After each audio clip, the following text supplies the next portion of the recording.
All right, you've seen the title. Today I'm gonna be helping you out to choose which iPad that you should buy if you're a student. Now, it's actually an easier decision than it seems. Basically, I'm gonna keep it really simple. I know you're in a budget. If you're not in a budget, just buy the iPad Pro 12.9 inch. It's the beast. If you've got the money, go for it.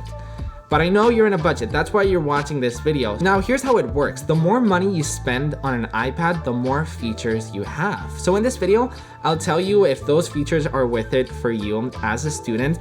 And at the end of the video, I'll tell you in general, what the perfect iPad in terms of budget, value, that you should pick up if you're a student. So without further ado, let's go ahead and start off with the most budget option possible. And that's the iPad 9. With the iPad 9, you're gonna get a quite outdated design. You're gonna get the slowest processor, that's the A13 Bionic chip. Now, by no means you're buying a slow device, but I mean, if you compare it to the other iPads, you are getting the slowest iPad out there. You're getting a non-laminated display. Now, this for me is quite a big deal. What this basically means is that between the display and the actual glass, there's actually a gap.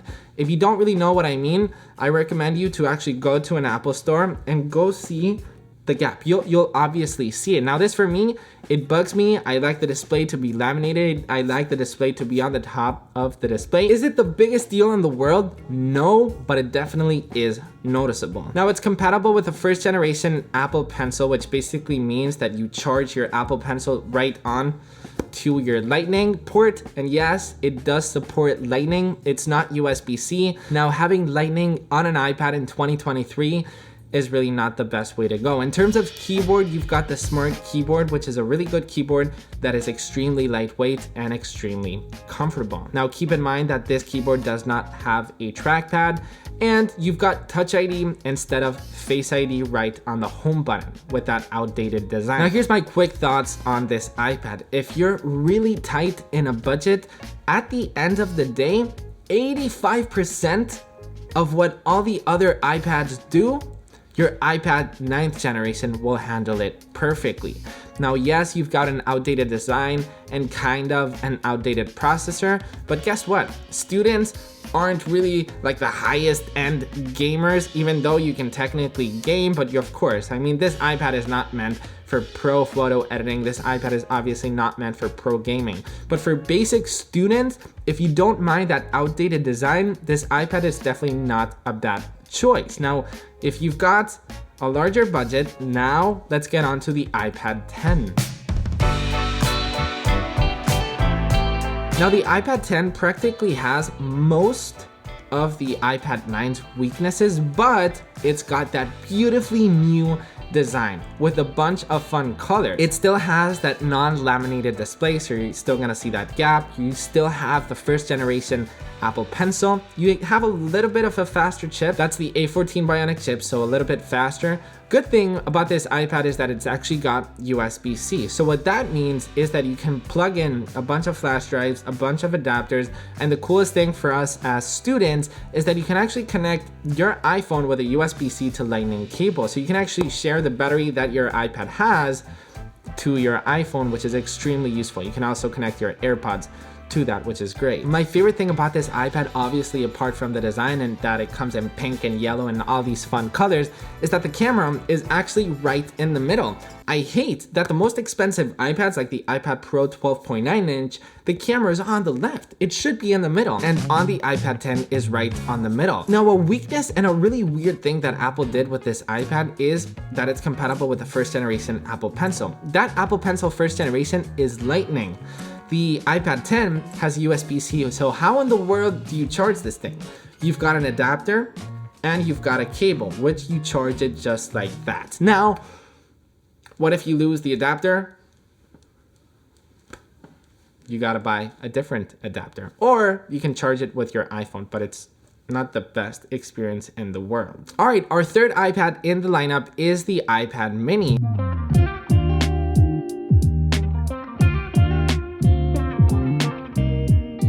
This is my personal favorite iPad ever. I love how small it actually is because it fits right in the palm of your hand. It's great for reading, it's great for studying. It's such a lightweight iPad, and it's an iPad that fits in most pockets, in most backpacks, and it's an iPad that you just wanna take everywhere. And the small form factor is definitely a very useful one. Now, what's great about this iPad is that it's got a fun design. It's got Apple Pencil 2 support, which basically snaps right on the top of your iPad. It charges wirelessly. This iPad does have a laminated display, so you're gonna have a beautiful display. You've got USB-C and you've got Touch ID right on the power button. My thoughts on this iPad for students is this is a really good companion to a laptop. So if you've got a laptop and you want an iPad, definitely get an iPad mini. So you've got the keyboard on the MacBook if you ever need to type in a bunch of essays, and then you've got the Apple Pencil for note taking, you've got the iPad for studying.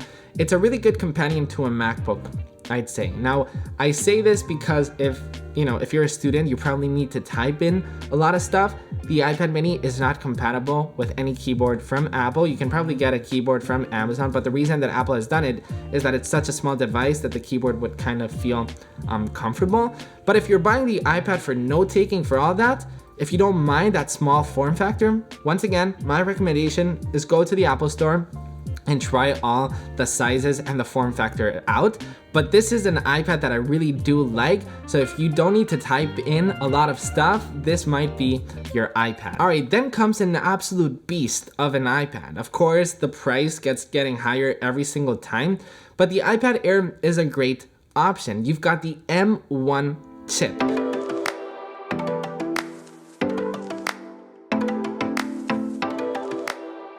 Now, I don't want to talk and I don't want to be technical here, but basically the M1 chip is so powerful for photo editing, for video editing, for all of that.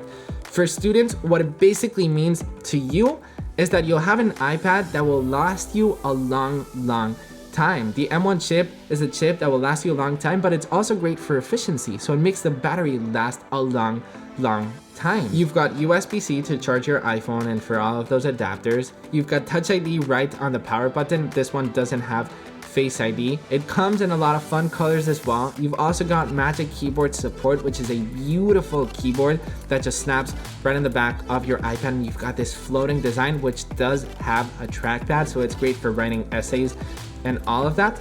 And overall, you've got the perfect iPad. You've got a little bit of everything. It is pricey, it does get pricey, but it's a great value iPad.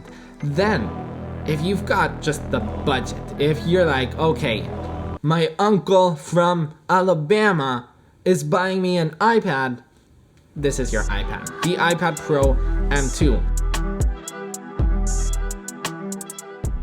You've got the best of the best from Apple. You've got the M2 chip inside of this thing, so if the M1 chip is fast, the M2 just even gets faster, which means it will also last you a long time. You've got two cameras on the back of this iPad. One is an ultra-wide camera, which is actually quite useful for students.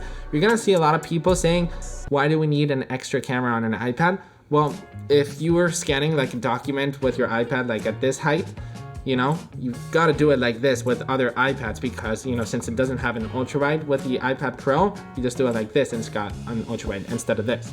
So yeah, you're not gonna look like a douchebag at the library. You've also got a lighter scanner on this iPad, which basically means if you're a student, unless you're studying something that you're using augmented reality, you're not really gonna need to do this. The display of the iPad Pro, especially the 12.9 inch, is the best iPad yet. This is a professional display.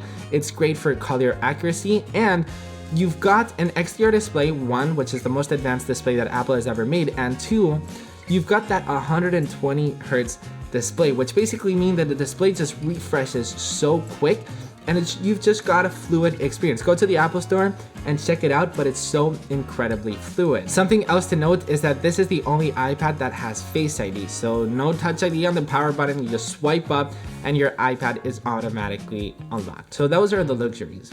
So my conclusion with all the iPads is, which iPad should you get? I've already told you, if you've got the budget, obviously go ahead and pick up the iPad Pro M2. But if you're watching this video, this probably means that you might be in a budget. So if you're really tight in a budget, The iPad 9 is the worst iPad that you can get, but it's still an iPad and you will still be able to do all of your school tasks, which is why you need an iPad. Now, if you've got some budget to play around with, my recommendation for most people is if you've got the money, you obviously don't want to spend the iPad Pro because it's too expensive. My recommendation for most people would be the iPad Air. You've pretty much got the best specs out there. You've got the M1 chip, which is one of the best chips that Apple ever has. You've got Apple Pencil 2 support. You've got USB-C. You've got a laminated display. You've got a pretty large display to play around with. You've got Magic Keyboard, which also comes with a trackpad. Here's the thing, if the budget for the iPad Air is too expensive, then my recommendation would be the iPad 10.